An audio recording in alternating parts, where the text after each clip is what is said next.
Are you fighting for your life in a house that somehow never has enough storage but always has enough laundry? This episode is sponsored by the M Group Real Estate. Whether you're buying your first home, need more space for your growing family, or you're just dreaming about a kitchen you can emotionally recover in, the M Group understands that real life doesn't pause while you're house hunting. They're in the same season of messy motherhood too, balancing kids, schedules, activities, laundry piles, and all the everyday chaos. So they genuinely understand what families need in a home beyond just what looks good online. What really sets the M Group apart is the level of professionalism and care they bring to their clients. Their team is highly educated, community minded, and deeply invested in the people they work with. They're actively involved in volunteering and giving back while also bringing strong industry knowledge and experience to every step of the process. They make real estate feel approachable, personable, and way less overwhelming. Just real people helping real Saskatchewan families navigate big life changes with confidence. So if moving has been on your mind lately, connect with the M Group and start the conversation. You can find them at the M Group on Instagram or themgroup.ca.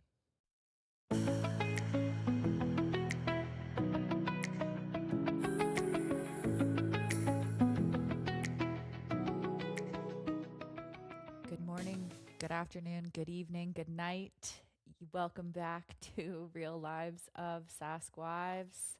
It's me, Jordhan, saying hello.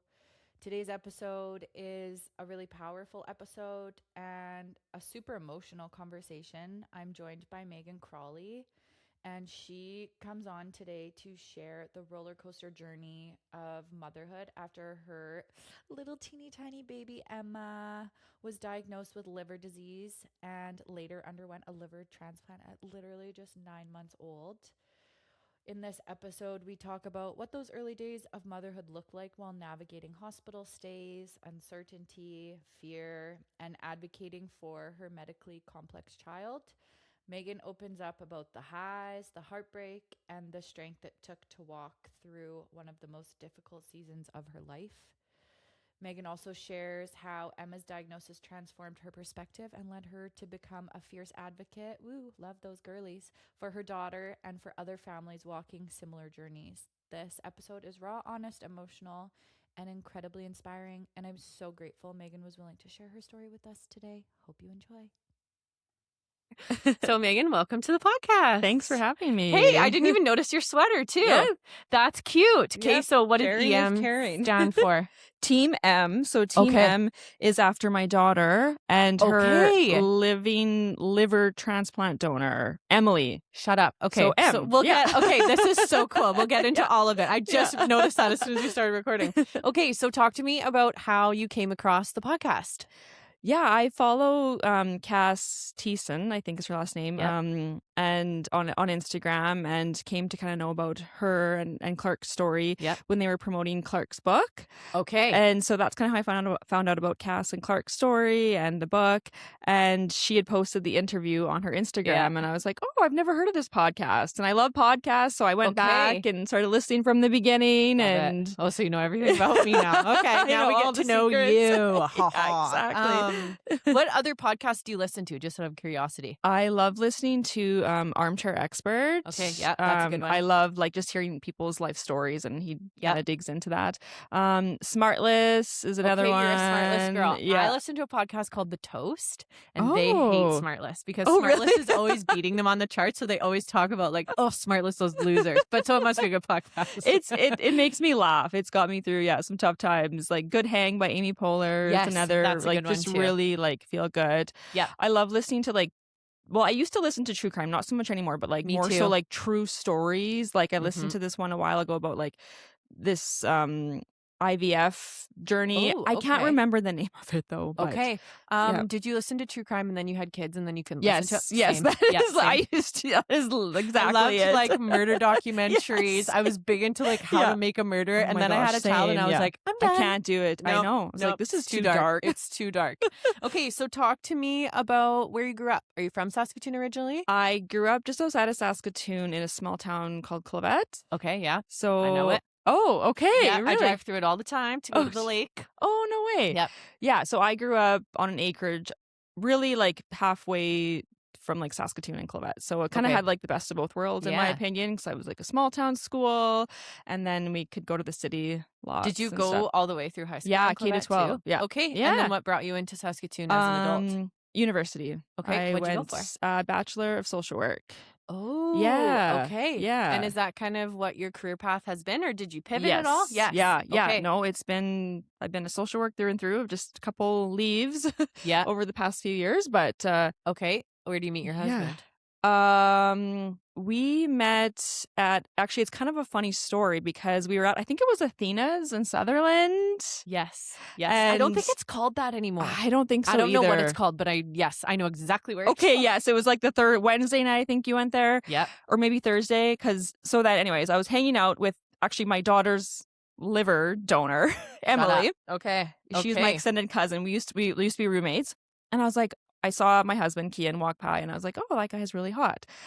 Didn't think anything of it, right? I went home. I think I had an exam or something the next day. And then Emily, my daughter's now liver donor, went to the branch and saw him. And she's like, hey, my cousin said she thought you were really good looking. Oh my God. And then she gave him my number.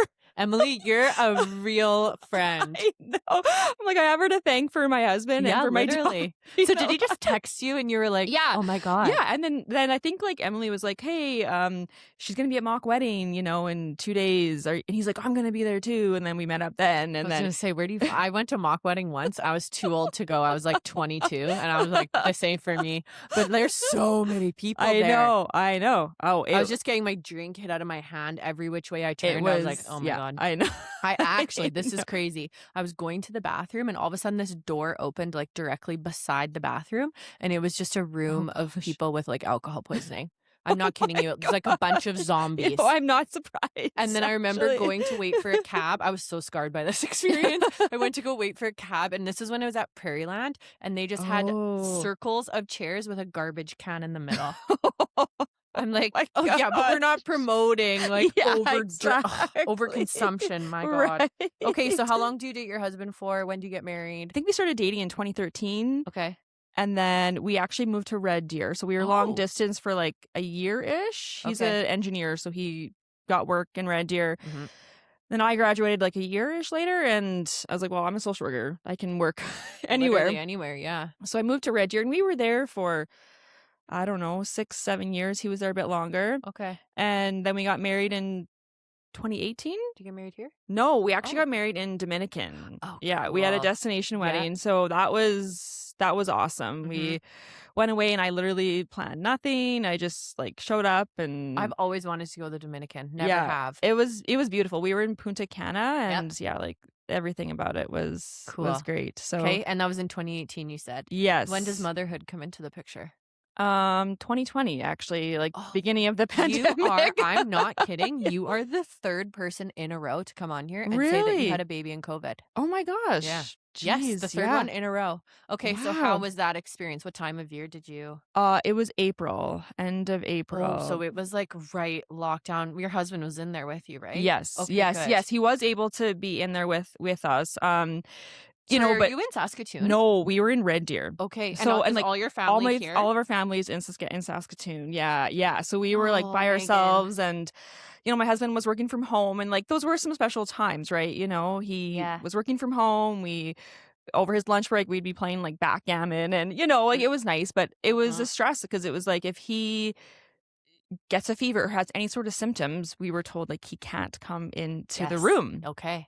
So that was pretty stressful. Yeah. Well, I feel like you look back at it now and you're like, oh, we were so ridiculous. But at the time, it was really scary. It was because you didn't know, right? Yeah. It was all brand new, So and many you're having unknowns. bringing a baby into the world. And it was COVID. So the first night we had the room to ourselves. Okay. And then the next day they're like, hey, you're going to have a roommate. And we're like, cool. So there's a curtain in between us. And they're like, yeah, so before you go into the bathroom, wipe everything down. And then after. And I'm like, I'm sorry. I just had surgery. Great. yeah, so like my husband, would come in and kind of like assist as needed, but yeah, I was just like, this is wild, and it was, and then you're like self-conscious too, because I'm like, okay, my baby's crying, their baby's quiet. I'm like, oh my gosh, like, yeah, I never had that experience because here you it's just all, get a room all to yourself. It's a luxury. I know it is. Well, I had my second here, and I was like, this is way nicer. Okay, so any complications with you or baby or anything?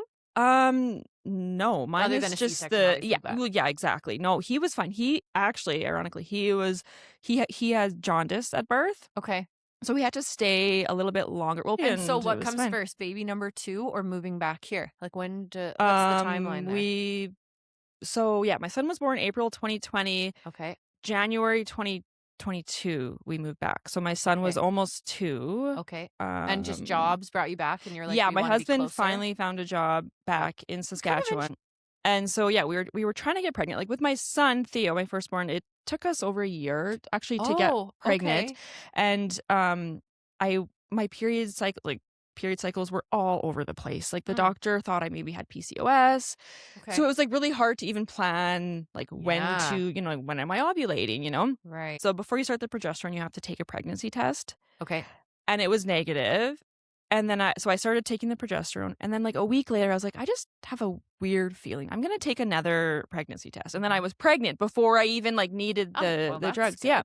So then this second time around, we moved back to Saskatoon, 22. Does your period go normal? No. Okay. Still out of whack. It's okay. I would say now it's like actually kind of normal. Okay. Back but sometimes to normal, I feel like your body just figures it out. I don't know what it is about that first baby, but the body's like, okay, this is how it works. Man. Yeah. Not Megan. No, not me.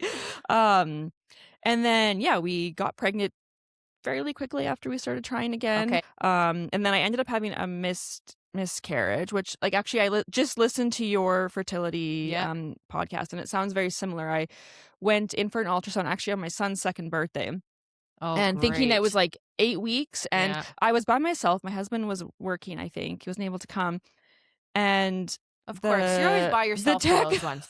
But the tech was like, say exactly what you said in your podcast. Oh, like, just measuring behind. Yeah. You have your dates. Oh, but you got a weird period. So you're like, yeah, could be. I know. Not me. I'm like to the day. So I was like, no, something's not right here. But then like looking back, I wish I had said like, no, let me speak to the doctor. Let me speak to the radiologist. Like, because I left and she wouldn't tell me anything. Oh. So then we went back to my husband. I told him, and I'm like, let's go to my family doctor. Like I called the clinic. They're like, yeah, she's working. We'll see if she can see you. And like, bless her heart, like she did. And of course she didn't have the ultrasound report yet. Didn't have anything. So it was just kind of like waiting to hear. Are you freaked out to try again?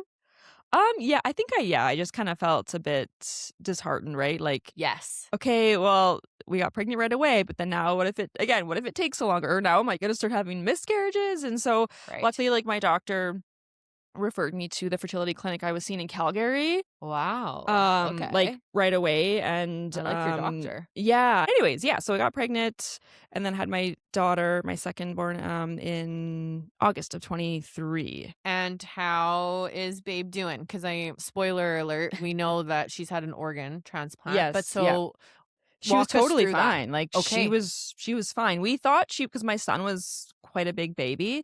So that how also big was he was 8. Oh, he's a big boy. 8'11", I think. So then the obstetrician's like, when I was considering, C-section or not, she's like, your second is probably going to be roughly the same, probably bigger. Yeah. So Emma was actually smaller. Oh. And she was like 7 something. Okay. That's so I was like, peanut. Oh, yeah, she was like a little, it was. But like beyond that, she was feeding great and pooping and everything. Did she have the jaundice at all? No. Okay. No, that's the weird thing. So your husband's yeah, so he was off. So like it was, he could help out with my son and stuff, but I just felt it was like, you're super tired, you're mentally brain overload.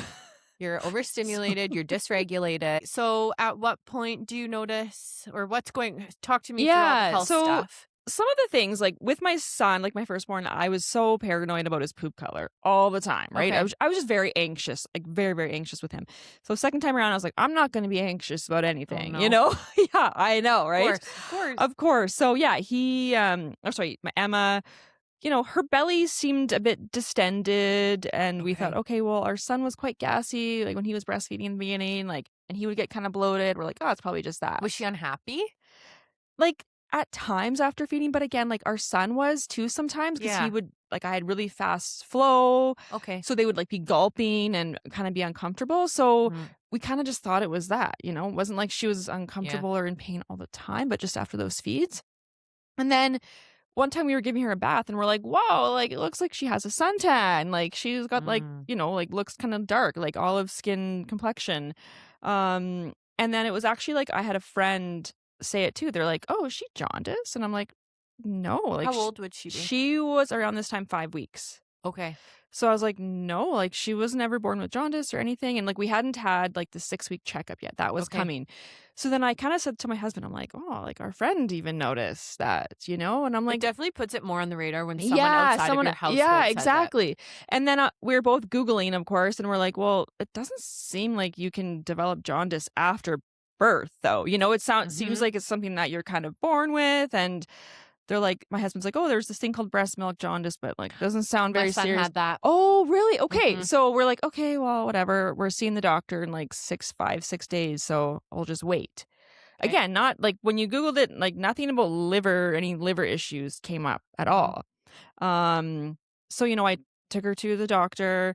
And I kind of mentioned the skin tone. And also her eyes seemed a little bit cloudy, but it was hard to tell because they sleep so much too. So you couldn't really get a good look. And honestly, they do look a little cloudy. I know. Exactly. And so I mentioned it to the doctor, and then she's like, well, I think it's like I think was fairly new. And I was like, well, I think it looks okay, but let me bring in another doctor just for like a second opinion. Like, you know what? Like, I'm really glad that this doctor is like, I just want to be sure. Yeah. Right. So instead of being like, no, it's fine. Like she totally has no ego. Right. Like, hey, I'm going to get a second opinion. So I was like, great,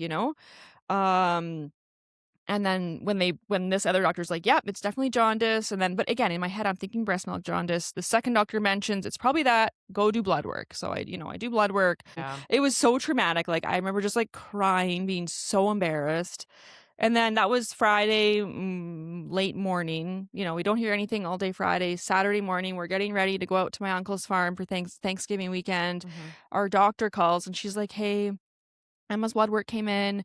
Like, she needs to be admitted to peds. And I'm like, what? Like, okay. I'm like, oh, so does she need phototherapy? Because again, I'm thinking, okay, this must be the phototherapy, jaundice. Okay. Again, not thinking it's anything serious at this time.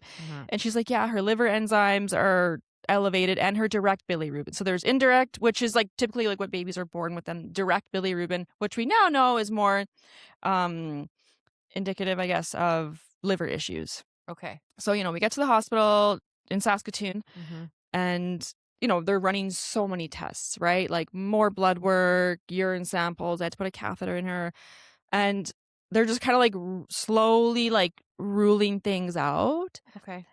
And so it over the day, it kind of became apparent, like getting the sense this is something more serious, Right. And the pediatrician was amazing, right? We think there's an issue with her liver. It's, could be biliary atresia. And I'm like, what? Like, I literally didn't know how to say it or how to spell it. Yeah. And I got her too later that day. So I was like, what? And my mom's a nurse practitioner. So she kind of could pick up terms and stuff. And in this case, usually there's like a block in the like bile ducts or like gallbladder, and there's a surgery that fixes it. So again, I'm still thinking, okay, surgery, like great. This seems like more of a big deal, but still I'm like, oh, okay, a block, whatever, they'll fix the blockage and then all will be well. So how are you doing emotionally at this point? Because you're like very postpartum stuff. And that's the other thing. So again, I think I'm still pretty naive, like still like thinking like denial, because again, like I've had no like the only exposure really I've had to like the medical world is I lost my cousin in 2020 before I had my son, who actually donated all of his organs. I couldn't, when you're postpartum, you're in a fog as it is. Well, yeah. And like, so nice, like, again, not thinking it's going to be this this life-threatening disease, right? Like that didn't cross my mind until. Did she? Sorry, I forgot to ask this before. Did she seem like a typical baby before, like nursing every couple hours, sleeping pretty good? She was. I think again, like looking back now, I'm like, oh, she probably was more sleepy, and which again is another kind of symptom. Like she was sleeping a bit more. But also, like you're like, okay, what a dream when I'm transitioning to 2. All I can think of is like a good sleeper. Perfect. That's what we need. I know. And again, you go, okay, well, did my firstborn sleep this much? Well, yeah, I think, and so you kind of just totally. It's easy to forget too, like what's happened with the first or not. Okay, so she has they're thinking a blockage surgery. Where do they go from there? At this point, it's probably biliary atresia, which is a congenital liver disease. Well, now we know like her gallbladder was like shriveled up. Mm-hmm. And so basically like your liver removes waste. Okay.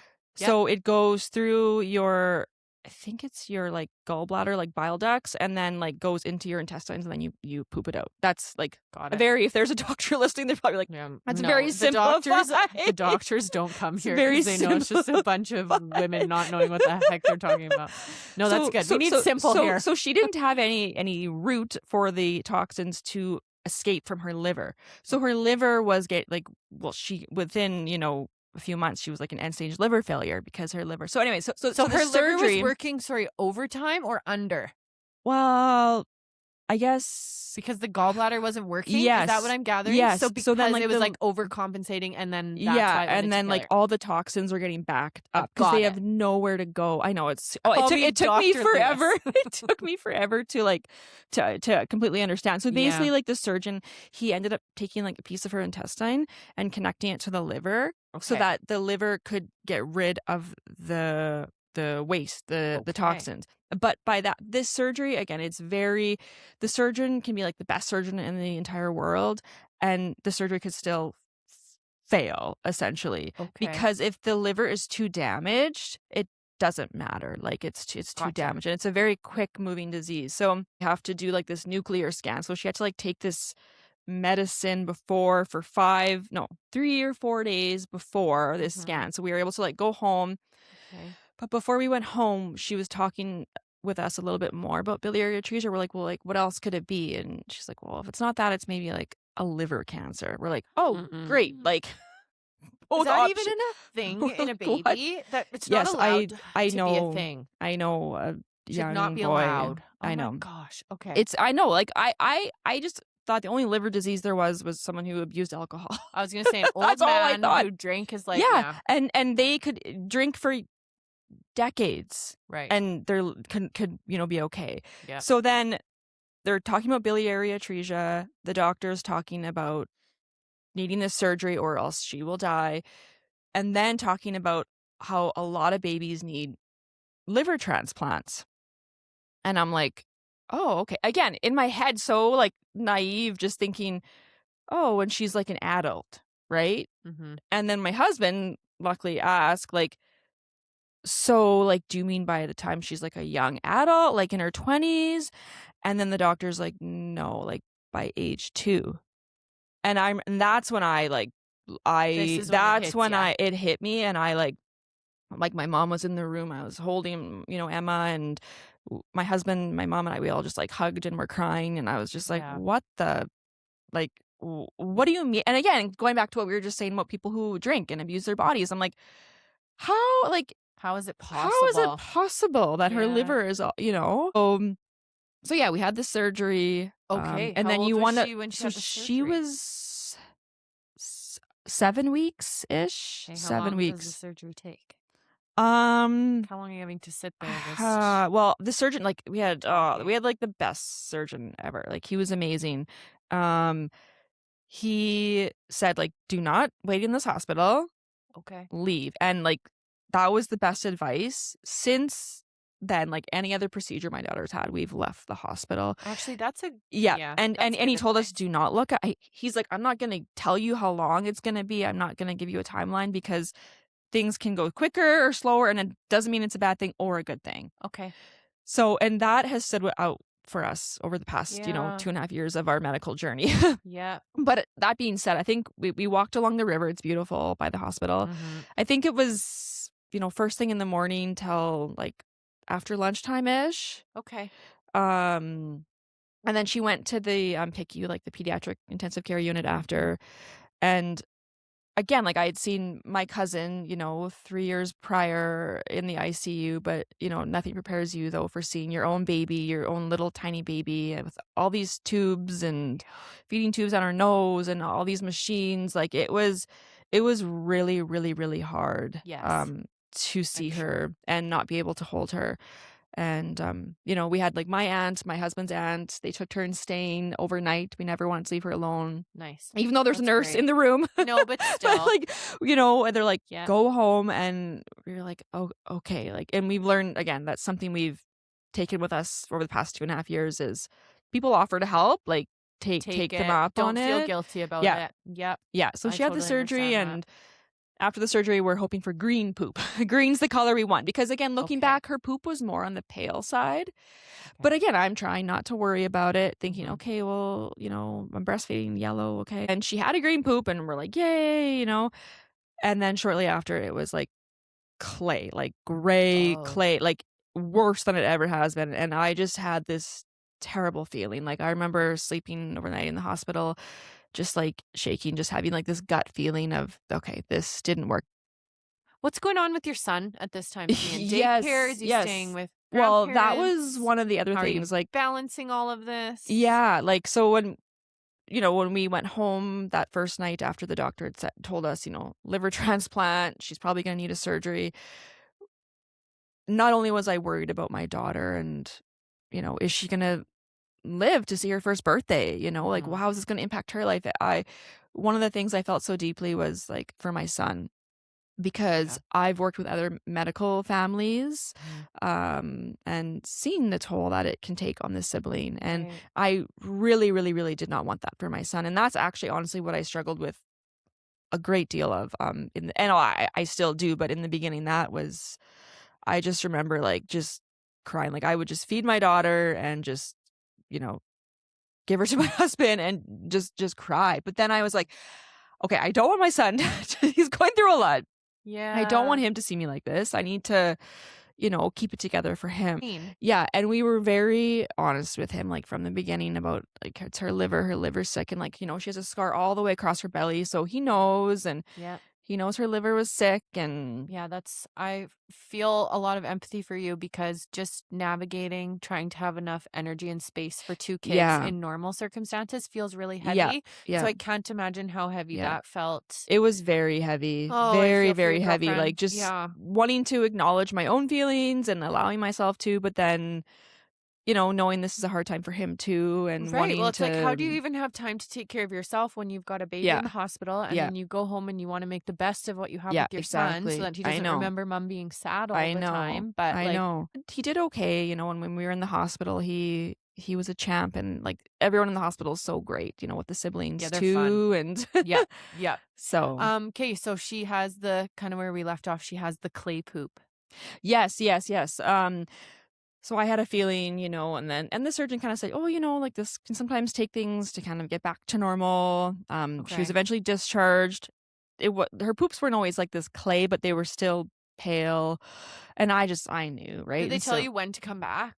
So we came back, I think it was like a week-ish. No, was it a week or a couple days after the surgery? Okay. And we did some more blood work and to see if things had gotten better, obviously, with the liver. Yeah. Okay. And they hadn't. So then he's like, okay, come back in 2 weeks. Again, still could be whatever, trying to readjust. Came back in 2 weeks.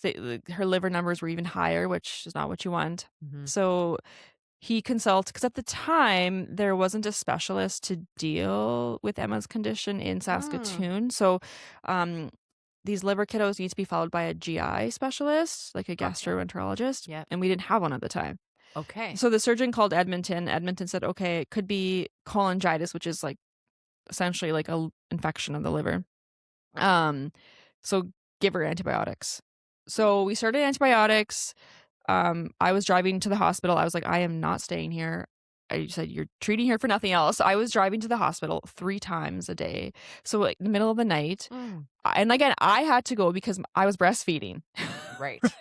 So like my dad would meet me at midnight. Wow. And would drive me. My father-in-law met me once. Wow, you have such amazing support. I'm so glad you leaned on them because it is hard to ask for help. But yep, I know. And they like you. offered, and I was like, yep, absolutely. You know, like, oh my God, dragging themselves out of bed. Like, why did I offer this? No, just kidding. Just kidding. I know, right?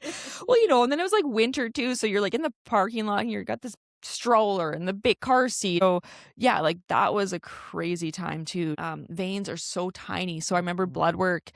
That was really hard for me, was if they couldn't get any blood work or like the IV would blow. And they cry.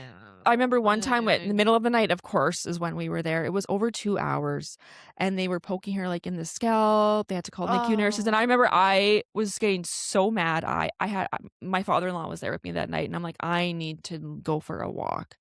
And I was just like pacing the hallways, just bawling my eyes out because I'm like, oh my gosh, like my poor daughter, like, and you feel so powerless. You're like, I can't help you in this situation. Like, I can't tell them not to do that because these antibiotics are supposed to make you better. Well, and I always would tell myself in times when my children were in distress and I couldn't have like blood work or whatever, and they're screaming, I'm like, the only person that's going to have PTSD from this is me. The only person that's going to, it's like, really, but still you feel so helpless. I know. That's so exactly it. So anyways, that's the antibiotics. I don't think they helped because the liver numbers didn't change at all. So then we were referred to the transplant team in Edmonton. So it was like October, she had her surgery. December, we went to Edmonton and met with one of the hepatologists, the liver specialists. Okay. And she is like phenomenal doctor. So down to earth, so empathetic, really took hours with us explaining everything about this disease and what to kind of think about. And she told us that the team there wanted Emma to get a transplant assessment done as soon as possible. Mm-hmm. So a transplant assessment is where, people who need a transplant, from my understanding of any organ, they have to be admitted to hospital for a week and they're seen by pretty much every specialist and have a million tests, million blood work done. So we're like, oh, wow. Like that kind of took us by surprise, that they wanted us to come back pretty quickly for this transplant assessment. Things move so quickly with children, I'm learning. Probably not quick enough in your mind. No, but they do. Trust me, they absolutely do. Like people make things happen for kids. Okay, so how old is she when you're going to Edmonton? So she was almost 6 months. So in this time that you're at home, I'm thinking about even just me and having health scares and living in it. How are you doing day to day? Yeah. With that you have to see a specialist in Edmonton. Yeah. You're trying to maneuver this new to 2 thing. How are things going at home? Are you just trying to go day to day? Yeah, definitely day to day, but I tend to be more on the like anxious side. So, imagining worst case is definitely always there. My husband is more positive. So that's a good balance. Mm-hmm. But, like she was doing blood work every 2 weeks. Blood work days, you'd get the results right on your phone and it would just be it's a blessing and a curse, those I know, results on your phone, right? Yeah. And you just I feel like for me I have like 24 hours where I would just sit and be sad.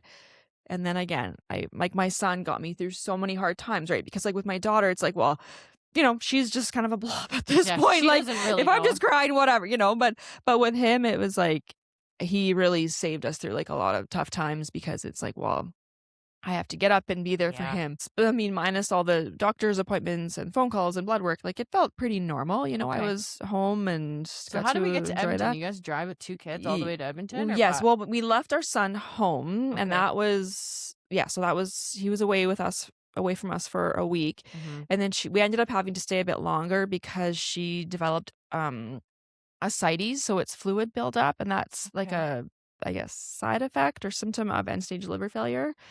So it's very intense. Like they need to give her diuretics, which is like a medication to remove the fluid, like to pee it out.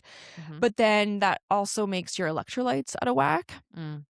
So they have to be very closely monitored. And again, there was no one in Saskatoon to do that. So we had to stay later. My mom came up for that weekend. Okay. And then we were discharged. Yeah. So that was like a week of like meeting with all of these specialists. And I remember though, so the Stollery Hospital in Edmonton, like the Children's Hospital, it's actually within an adult hospital. So it's within the U of A hospital. So it's not, I think it's like the only children's hospital in Canada that's not a standalone children's hospital. Like the top children's hospital in Western Canada, but yet the space doesn't match the like scale and the need. And so we get there and, we were told by other liver transplant families, hey, like it's not private rooms there, it's shared. And I was that like, again, like I know this sounds like so we're so pretentious here in Saskatoon because we literally have the best of the best. No, I know, like these massive rooms in Saskatoon. And so we get into our room and it's a shared room, and I was just like how many people are in there? Well, one other kid was in there. At one point we were in a room with 3 other people. There's 4. That's kind of more like an intensive, one step down from like intensive care. But yeah, I remember really struggling with that. I was like, and we were told again, liver transplants, kids are often hospitalized for a month, sometimes longer.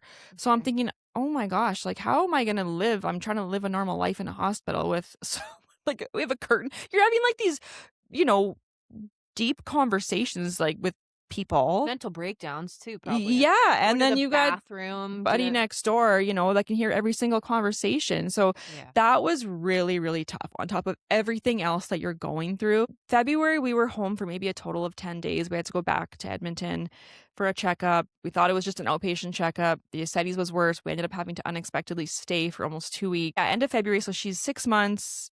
Then we're in the hospital like for good, like from end of February to July. Do you know that? Did they say like?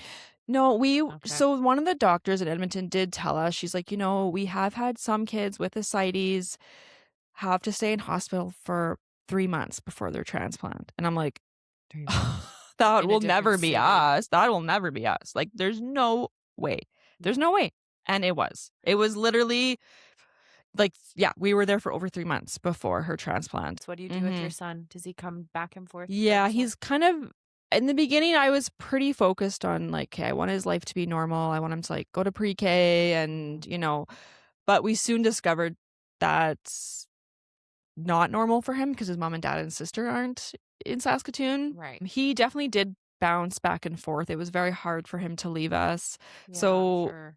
He would stay with us, and we would always make sure a grandparent was in Edmonton with us to help out. So that was great. And it was actually like really nice because when he was in Edmonton, again, one of the grandmas would stay with Emma in the hospital, and then my husband and I could go do something fun with Theo. We were told that she could have a living donor, right? Yes. So you said your cousin. And she's alive. I know. I completely forgot about that.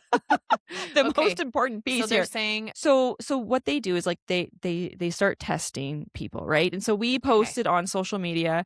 I was the same blood type as my daughter, so I kind of went through all of the testing, but they said we prefer that it's not the parents because we want, like you're the caregiver, right? Oh yeah, so how are you going to take care of your baby when you're laid up from surgery? Yeah, too? and like the night before, you're not able to kind of be with them, and then Gotcha.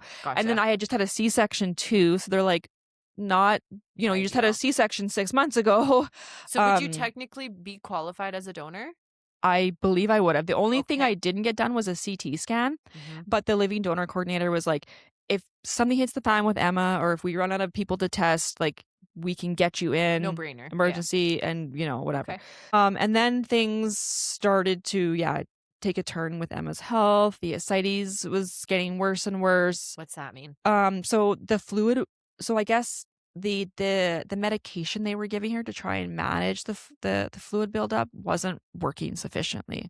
Okay. So they said that they would need to put a drain into Emma's belly to get it out. Mm-hmm. So, and like her respiratory rates, like her breathing was very shallow, right? Like she was having trouble breathing. Lungs are being squished, right? Right. So they put in a drain. So it's an internal radiologist. Yeah, internal radiologist does it.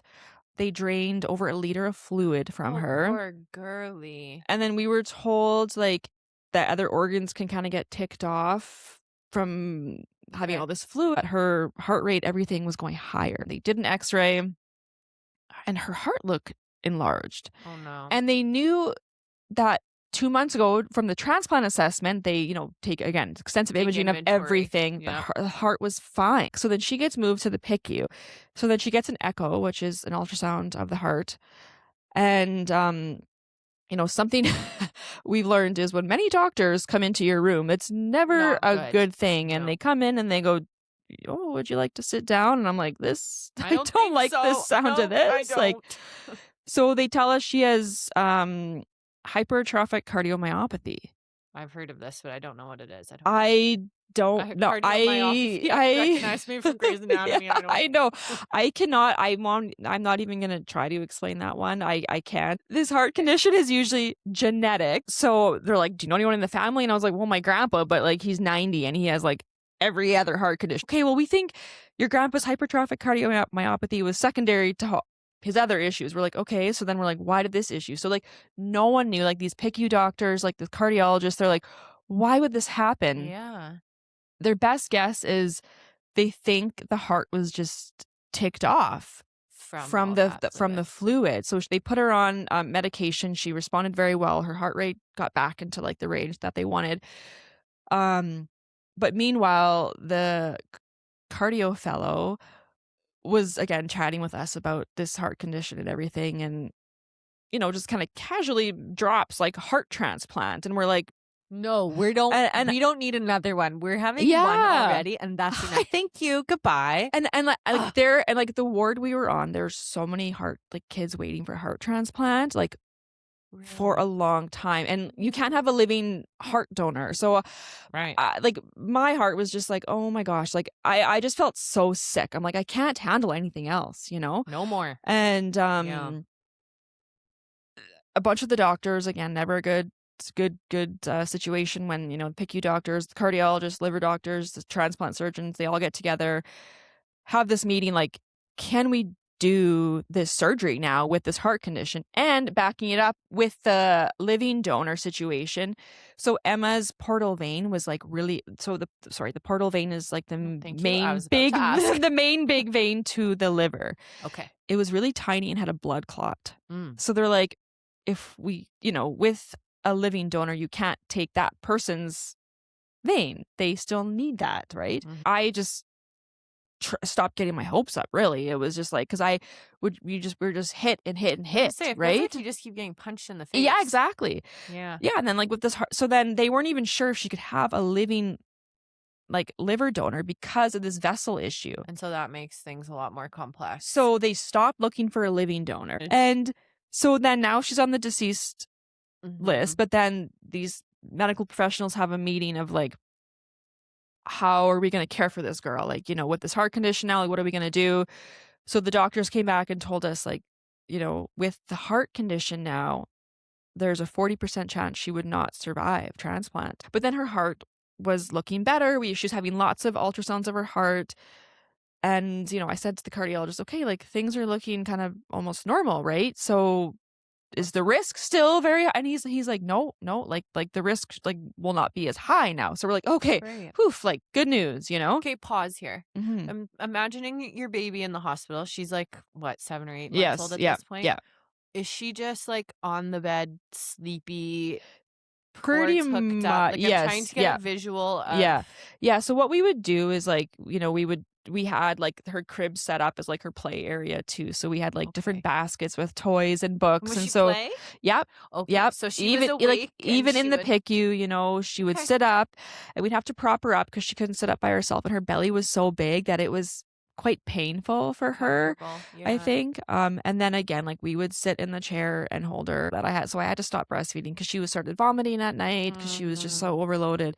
Yeah. And like I knew she wanted to feed, but I just couldn't because she was so overfed. I don't think people always understand that it's not just like your baby lays in the bed and you just stare at the baby all day. It's like you're still actually... Yeah. They're still 7 months old. They don't know that they're critically ill. Exactly. They're stubborn little beings. Yep. And they don't want to lay there all day. Exactly. Like there'll be moments where they want to be up and going. Yeah. Yep. No, exactly. So yeah, we stayed in Ronald McDonald for 2 months. And then we had our own private accommodations. Yeah. Just because we were told if Emma gets sick on the transplant list she can't get her transplant if she's ill. Okay. So we didn't want to get sick. And so Ronald McDonald is a wonderful place, but it's communal. It's communal, right? It's communal. So just out of curiosity to lighten it just a little, what will you never eat again? Just based off you had to eat it so much when you were in the hospital. Because this is the thing. My daughter was in there for 5 days and not near as long as you. I recognize that. But you don't get a meal. Like they get food technically on a tray. And then it's like, okay, what are we eating for lunch? Okay, what are we eating for supper? So, well, again, we were very spoiled. Ronald McDonald, they had volunteers that would cook meals. So we would get leftovers. Okay. And then when we lived on our own, my friend did a meal drive. So she came up and dropped off, like our freezer was full. Like our parents would always bring meals, or like a family friend would send a meal with the grandparents. We had family in Edmonton too. And like amazing. My aunts would be like, hey, do you guys need casserole this week? And we're like, yep, we do. And then we'd usually my husband and I would take turns staying overnight at the hospital, or like my mom and my mother-in-law, or like my aunt came up monthly. My one sister-in-law came up once a month to stay with my daughter. Would she sleep through the night? She would, except she would vomit every night. So we were always worried about her aspirating because, again, her lungs were so compressed. What's up with That's just common when you're an end-stage liver failure, like especially when you have ascites and everything is just so squished. Okay. She's being force-fed pretty much 24/7. Okay. But every night you'd be on edge. Like, when's she going to... You'd have all the towels lined up and ready because you knew it was going to happen. Yeah. So her heart is getting better. Yes, it's getting better. But at one point they tell us, we don't want to do a liver transplant because of the vessel issue. The surgery was too high risk, even without the heart issue. So she was actually put on a list for multivisceral transplant, which is essentially removing like everything in the belly. And obviously that needs to be a deceased donor. And then they're like, okay, we don't have time to wait for a multivisceral transplant. They're like consulting other transplant centers around North America saying, hey, could we do a living donor? Like, what do you think? Like, is this safe, kind of thing. So then they open up a living donor situation again. Good. And luckily we had like a backlog of people. So they start testing, but we actually set the record, I believe, for the most people tested, which is not a record you want to hold because I think Emily was the 8th person, which like they've never had that many. Like normally it's not that difficult to find. Why is it so do they go first question is like, what's your blood type? And then they remove you from there? And then like BMI. So with when you're trying to find a liver for a baby, you want someone like who's, small and slim. They had to take out Emma's drain. Remember I said there was that drain because it was like leaking out of like the hole, which like could have caused an infection. Over a span of a week, she gained so much fluid. It was insane. Like she could hardly sit up. And then they finally say, okay, yeah, we'll schedule her with internal radiologist to do another drain. So why wouldn't they put the drain back in now? I think the concern is that there's a risk of infection when you're putting a foreign object into your body. Yeah. And if she had I think they were really hopeful that they would find a living donor. And if she got an infection, then that would delay it. Gotcha. Emily comes in she's from the Humboldt area. She love comes you, to Emily. Edmonton. I know. Emily, you're our guardian angel. She seriously is. She comes up with her husband and she's getting tested. But then meanwhile, Emma, we move her from the bed, from our little cot that we sleep on, to her bed because she's getting tired. She starts choking. And we're like, oh, okay, she's gonna puke. Here we go. But normally it happens at night though, right? And our nurse had just left the room to get waters for all of us with my son and my mom. Emma starts going blue. And we're like, okay, this is not normal. And then like she's hooked up to monitors, right? So her oxygen and heart rate are all dropping. And so the housekeeper is in the bathroom and I'm screaming at her to get help because, again, there's a code blue button behind the bed, but I'm not thinking that was what's happening, right? Right. I don't know what qualifies as a code blue. I'm not a nurse. I just didn't even think that, right? Means. But then, so I'm yelling at red. I don't know. Like yelling at this housekeeper, and she's stunned. Like what? And then, one of the child life specialists came in and then pulled now we know, pulled the button, and my husband ran out to go tell the charge nurse, and then next thing you know, there's like swarmed with people, and I was like, what is going on? And then all of a sudden I like look over and like they're doing CPR on her, and I was like, what the heck? And then like I didn't know, like the social worker is coming in and they're like, do you want to leave? Like they're trying to get us to leave, and I'm like, no, like just find my husband and keep my son out of this room. And so they were great. Like they made sure my son stayed out of the room. That is actually like what a heaven sent that he went to get water. Oh, it was. That he did not know that happened at all. And then one of the nurse practitioners on the ward, she found my husband and then brought him over to me, and she's like, do you want me to walk you through what's going on? And I'm like, yes.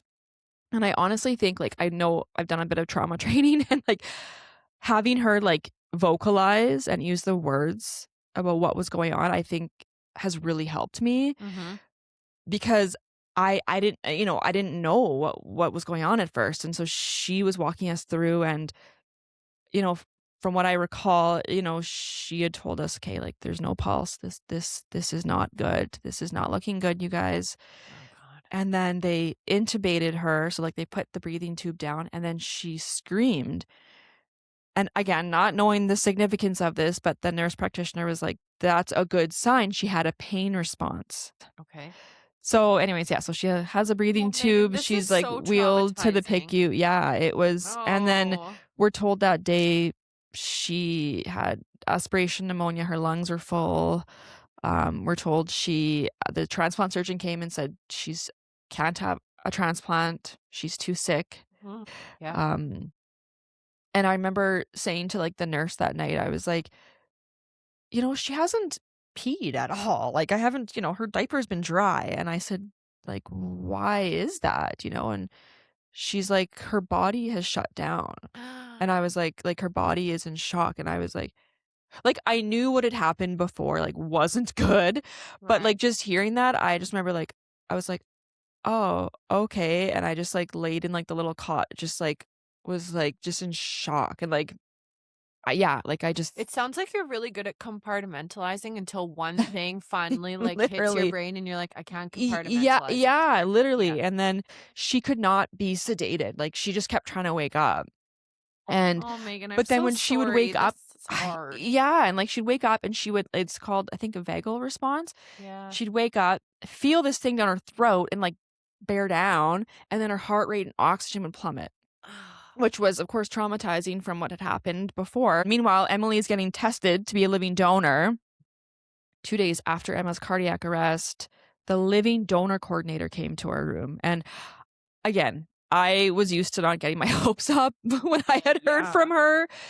And I don't want to get my hopes up anymore either. And I know how the story ends. I know. And she like had a big smile on her face. And I was like, oh, that's odd. Like she's smiling at me. Twisted lady. And she's like, Emily is a match. And I was like, oh my gosh. And then, but it was like, but Emma was still needed to get better.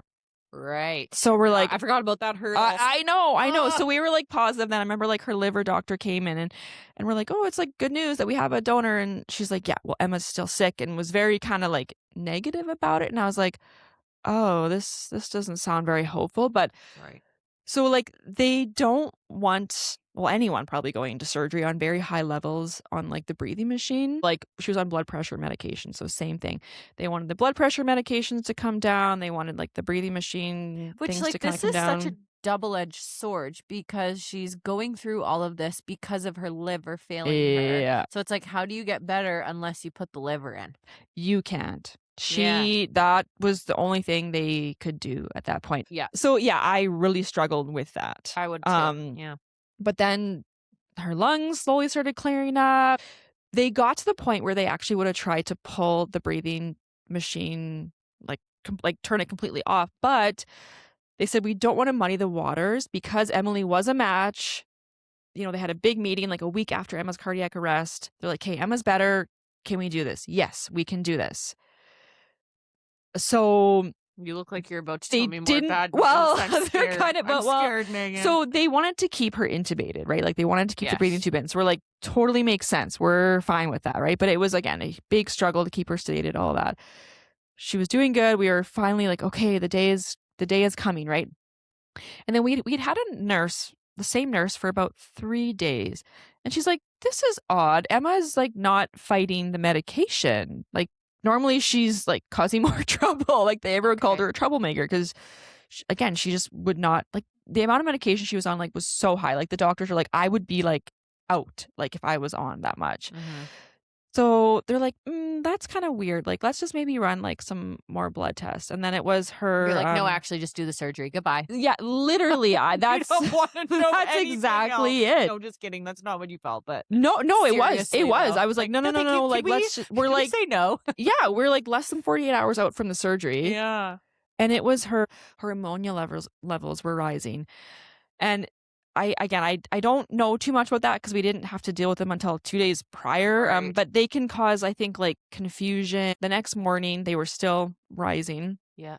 The PICU doctor came in and said, look, like if these levels keep going up, she cannot have her transplant tomorrow. Shut up, you stupid doctor. I know. And I was, and I said exactly what I got so mad. Like, yes, bless this woman. Too. She was, and I said, this is her only chance.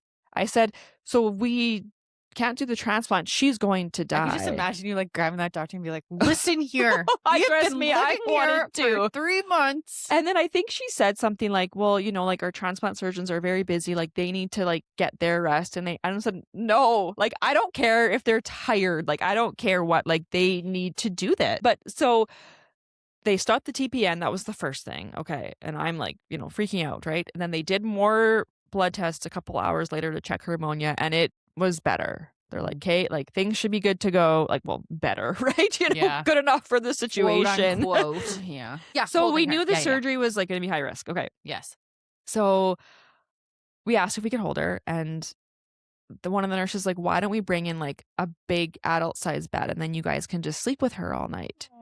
And then that way it's not like you hold her quickly and then we're like, okay, yeah. Not move her so much. Yeah, so my husband and I got to take turns like laying in bed with her. Like we did not sleep at all that night. I was in Emily's room because like, to say hi and thank you, and gave her like the biggest hug and just to check on her. And then the surgeons came in and they're like, oh, hey, like this is kind of good timing. Like you're both in here. We'll give you an update. And like both surgeons were smiling at us, and like again, like with the living donor coordinator, like it was very weird that they were smiling. Like every other conversation was so grim and very serious. Yeah. So they were smiling and they're like, the surgery went great. Like the blood flow was great. Okay. So surgery is successful. Yay. Yes. So now what happens with it's just so it's monitoring game again? Yeah. Just monitoring like that vessel. It's very high risk of clotting or narrowing. It was doing fantastic. Yay.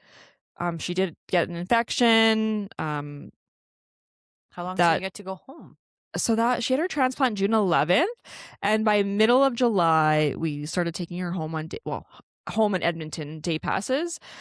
They told us, you know, expect to be here like 3 months after, because liver transplants can be really hard recovery. The only hard thing for Emma was coming off of all of the drugs, like the benzo. That's literally like she was miserable. That she was on? Yes. Yeah. Okay. Yeah. How long did that last? That was like a month. Oh, like a month of slowly. And then after her, and then taking out her breathing tube took probably like 2 weeks after transplant. So it was over a month before we got to like actually hold her in our arms. The PICU doctors, you know, had really honest conversations with us saying like, look, like this is going to be very rocky. She's probably going to need to go back to the OR. We're going to be very, very honest with you about the prognosis of things. And yeah, she blew everyone away. Yeah, she did. We did add another specialist to the mix. Her head circumference, like they weren't measuring her head circumference, obviously, when she was in the PICU. Then they did when she got back to like the regular transplant ward.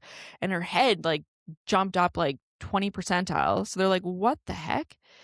So then all of a sudden now we have a neurosurgeon coming in talking to us. And yeah, she had I can't remember the name of it, but essentially more fluid in her brain, which they think was either from just being like super, super sick, you know, like your brain just kind of gets neglected, or from CPR, maybe losing some. Yeah. So okay. Anyways, we're followed by neurosurgery, and luckily she didn't need surgery there. But then so she was discharged officially end of July. We had to stay in Edmonton for a month just as outpatients, which was... Did you ever see yourself living in Edmonton? Well, so many people asked us that, and yeah, you literally lived we thought there. we thought of it, but then right when we got home, shortly after, one of the GI specialists at the Stollery was coming to Saskatchewan. Yeah, so going home was crazy because I hadn't been home from March to September, after September long. Wow. My husband and I did not go home the whole time. What a maternity leave. Yeah, I know, right? Life, for Emma, let's say even just a year after that transplant. A year, she was doing great. Again, more we're seeing, physical therapist, occupational therapist, speech, because she was delayed. Monthly blood work. She's on an anti-rejection medication, so that suppresses your immune system. We had terrible luck with blood work because her veins were just shot from so many IVs and everything, right? We had this lovely cardio outpatient nurse, Marie, God bless her. She knew how to do scalp pokes. So she gave us her work cell phone and we would plan blood work with her. Wow. She would poke Emma in the scalp and people were like, wasn't that hard? And at first it was when we first started this journey at the very beginning of her diagnosis, it was hard to see, but it was so much easier because she'd get it in this big old vessel in her scalp, and we'd be in and out versus, it'd be an hour process of them trying to get. So again, such good people were involved in this journey. And what's life like for her now? Does she have doctor's appointments so often? Well, unfortunately, with that donor vessel that I mentioned. So I mentioned there was a risk, usually right after surgery, of it narrowing. In December, so I guess 6 months ago, we had a checkup in Edmonton. They're like, oh, that donor vessel is narrowed. No. So she had to have an angioplasty. So that's the internal radiologist goes in. I've heard of this. With a little, they call themselves plumbers, and they go with a hose right above her liver. So it's I say it's not invasive. I mean, it is. They're putting a tube through the liver to, Compared to a liver transplant, it is not as invasive. I know. Yeah, they do this procedure. Okay. They're not, it works, but not really. This vessel is so tiny. So basically since December, we've been in Edmonton monthly for ultrasounds and then these angioplasties, these procedures. Emma is still doing great. She's a very normal 2.5-year-old. The only thing is her spleen is quite enlarged. It's double the size of what it should be. That's been tough because we know what we've been told is she will likely develop what's called varices. So that's when, because if the blood isn't going where it's supposed to be, it goes through these smaller vessels to kind of compensate. But then these small vessels can't handle all the pressure and the extra blood. So then they are at risk of rupturing. Okay. Which is very, very dangerous. We were told last time we were there that that's probably going to happen to Emma. Okay. We go back to Edmonton next week, so we'll see. But the surgeons were going to look and see if they could essentially do another surgery like what they did. I was going to ask. Yeah, they are going to look and see if there's space to do that. Again, so tiny.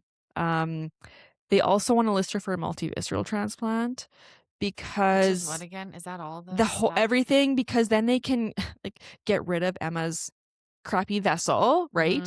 And you're replacing it with all, as they say, all new plumbing, everything, right? Okay. So that, which was very, very, very hard to hear. You don't want to hear transplant again. Yeah. So we do go back to Edmonton next week for one last angioplasty because they're thinking, okay, the last one, they had some success with the pressure being reduced in the vessel. The blood was trying to get up to the liver. It was the best angioplasty out of the 3. Okay. So they're thinking, if we do one more kind of quickly again, we might see more success. Do they do it X amount of times and then they're like, this just isn't working anymore? Yeah, essentially. And then also they said too, we can't keep doing this every month to 2 months because the vessel is so tiny and so fragile. If you keep, so they go into the vessel and then they're ballooning it, right? Stretching it.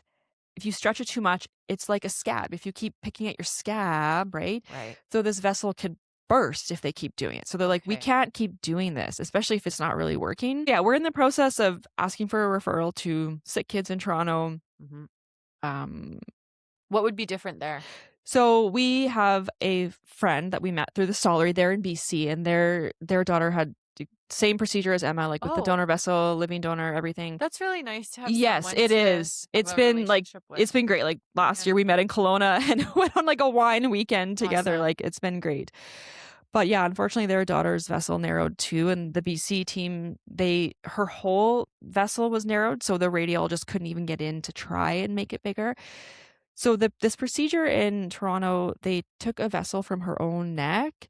Oh. And then attached it to not the portal vein, like that, like the main vein to your liver, but like a different one. And it's pretty risky in terms of like getting like a blood clot and stuff like that. But the surgeons in Edmonton don't do that procedure. The doctors in Edmonton told us it's very high risk. But we want to hear from Toronto. Yep. Oh my God. So that's kind of where things are at today with her. But like I said, she's, besides the big spleen, like big belly, like bigger abdomen. How do you explain to her, like this procedure, does she have to be put out for it? Yes. Okay, so how do you explain this to her at 2.5? So, well, I know, and we've, like with our son, like, you know, I've started to explain to Emma, like, your liver was sick, you know, we have to go to Edmonton because it's a bigger city, they have more doctors there. You know, like that beautiful scar you have on your belly, like she's like, oh, big owie, yeah, they had to put a new liver. And I show her a picture of Emily and I'm like, we took part of Emily's liver and now Emily's liver's in you. And, you know, and so we just kind of explain, you know, oh, your vessel to your liver, that we need to make it bigger. So you have to go and just have like a big sleep. And then when you wake up, you'll get to eat, because she can't eat before. Right. So we're like literally like leaving her into going back to like these anesthetists, right? Like being so lovely, like having to pass over your baby to a stranger. And Emma's, you know, her parting words are always like, snack after. We're like, yep, you get a snack after. Me too. She wakes Every up time and I have surgery, I'm like, cookies. As soon as I wake up, get me the cookies literally, and the apple that's juice. like she's like stoned, but she's like snack. We're like, can you swallow? Okay, that's my like, girl. That's exactly how I am too. That's so fun. What if someone is wanting to become an organ donor? What steps do they take? Why am I laughing? I don't know. Well, it's things you never think you say. What are the steps for organ donation? Well, I think like to like, you can register to be an organ donor, right? So if you know, like if Health, I think, right? Yeah, and the website I usually tell people, it's very easy, donateyourorgans.ca. And it lists every province in Canada. So if someone's listening in Alberta, you can click the Alberta link and then it takes you directly to the website. It's literally takes like a few minutes, right? Okay. So it's very important to let your family know. But yeah, so that's like, you know, I encourage everyone to do that. I mean, you know, we all hope, you know, an accident, tragic doesn't happen in our own lives, but if it were to, then, you know, you're registered. And then to be like a living donor, in Saskatchewan, they do kidney living donors here. I can't remember the website for that, but they do accept anonymous donors, though. Is there anything after you give part of your liver to a baby? Like, does life look any different? So, well, for Emily, she was it's very painful. Okay. So she was in a lot of pain. Like, she had 2 young daughters, like 2 girls. Her oldest, I want to say, was 4 or 5. Wow. And then her youngest was 2, turning 2, I think. So she wasn't able to lift them. So I think she was off work for a few weeks, just really kind of took it easy. Yeah. She was in a lot of pain. By about 8 weeks, I think she said, like, there's this staircase or whatever that she was walking up, and she's like, oh, I can actually I can actually do it and feel okay. So it was about 8 weeks, I think. And then within 8 weeks, her liver is back to its normal size. Like the liver grows back. Really? Yeah. So Emily's liver is back to its normal size. Wow. Emily, like the little piece of Emily's liver that's now in Emma will grow with Emma. That's so weird. And it's been doing great. Yeah, her liver's minus the vessel. Yeah. It's been doing great. What would you say to another parent currently facing a medical crisis with their child? I think everyone's different, but for me, I think really just reach out to other medical parents. Yes. Because again, thankfully Saskatchewan's small, and just through word of mouth, I got connected with other moms. So it's like an aunt's coworker's son had the same thing as Emma, or like a cousin's neighbor, and you know what I mean? Like I got connected, and I could not have got through this experience without those other medical moms from Saskatchewan. Like again, I have friends, I have family who were there for me 100%, but unless you've lived through and again, like every liver transplant story is very, very different, right? Right. But we still get it, right? And so I think that was a huge part for me, was just connecting to other medical parents, even if it's not a liver transplant, right? People offer help. They want to help. They wouldn't offer. And so that's something I still live like to this day. I think something I'm learning now too is to speak up. Like for me, I'm a bit of a people pleaser almost, I would say. And like, I don't want to like upset someone or have someone be mad, but I think you have to just ask the questions, do what you think is right for your child, and don't be afraid to speak up or question things. I think that's a big thing. And we think, we don't want to make the doctor mad if they're going to be operating on my child. But there is like a fine balance of speaking up, right? And being an advocate. Yeah, and exactly. understanding what the heck they're talking about too. Yes. And it's okay to ask. Exactly. That's what they're for. Exactly. What's something you never take for granted anymore? I think it's just like those little moments in life. Like when Emma started to eat solids she was over 1 year old, right? Or like using a spoon. It was just like, oh my gosh, like she's doing the things, like kind of overcoming all those things. And I will admit, like I had a tough time being around Emma after we got home, because it was like very traumatic, and I was scared to be alone almost when you're by doctors and nurses all the time. And there was just so much trauma that had happened. But I think just sitting back and just really like appreciating all those small moments. I'm so thankful that we're all here. And and don't get me wrong, like there's a lot of anger about the situation too, and there still is.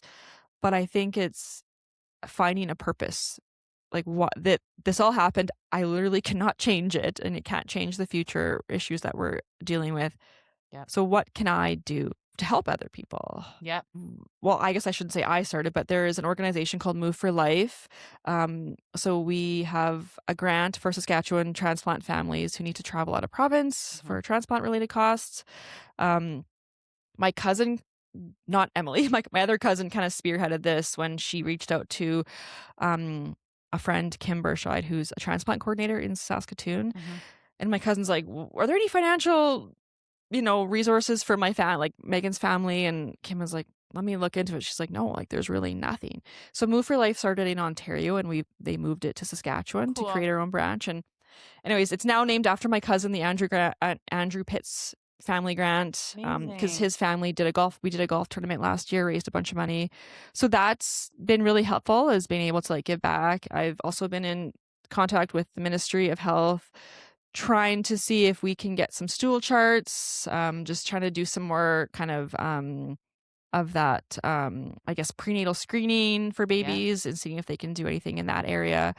So doing that. I'm also going to be writing in a book, an essay in a book. So I think just like trying to get my story out, because I found that incredibly healing, whether it's like listening to podcasts or reading other medical mom stories, or to anyone who's been through a tough time. I find it very, very healing to hear other people's stories. That's kind of always been my mom's life motto, is like, when you're in something and it feels really painful, the best feeling ever is to give back. It is. Find purpose in like your pain. It really is. Right? It is, because, and like I said, don't get me wrong, I have days where I am angry, and we're human. I resent that I missed people who had a normal mat leave. Like, don't get me wrong, I do, but I can't live my whole life like that. I can't. I can't change it, and I like to be in control of things. Me too. So I've learned I can't control. So what can I control, and to help and give back, and So trying to give back in ways that have helped me. And that's amazing. Yeah. Okay, well, thank you so much for being here Yeah. and sharing Emma's Thanks story. for bringing me on. You'll have to keep us updated, or me updated. Yes, I I will. Everybody else updated on what's going on with Yes, her. absolutely. Is there anything we can plug socially for you where maybe people could keep up with your story? Do you have anywhere that... Yeah, I have, I guess 2 Instagram accounts, but I don't I don't remember what they are. I can send them to you. Send them to me, and I'll put them in the podcast description. Yes. Thank you for being here, Megan. We appreciate you sharing your story. Thank you for having me on.